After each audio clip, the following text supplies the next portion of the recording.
La Generalitat ha puesto en marcha la campaña de comunicación Responem,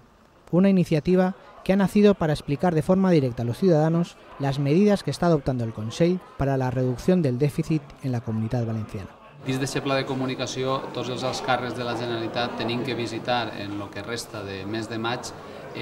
tots els municipis de la Comunitat Valenciana que tinguen més de 1.000 habitants. En concret estem parlant de 324 municipis.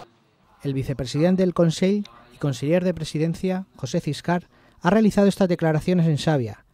donde se ha reunido con las autoridades locales y los vecinos del municipio para explicar las decisiones adoptadas en el marco del Plan Económico-Financiero de Reequilibrio de la Generalitat Valenciana.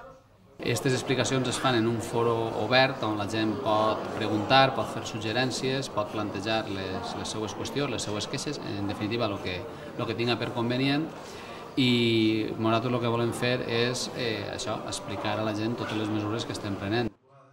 Posteriormente, José Ciscar se ha desplazado a la localidad de Crevillent, donde ha tenido lugar un nuevo foro con los ciudadanos. Para conocer más detalles de esta campaña, pueden visitar la web www.capavant.gva.es, en la que se encuentra el enlace Responem, donde se facilita toda la información sobre el programa y las vías de contacto para que los ciudadanos interesados puedan informarse.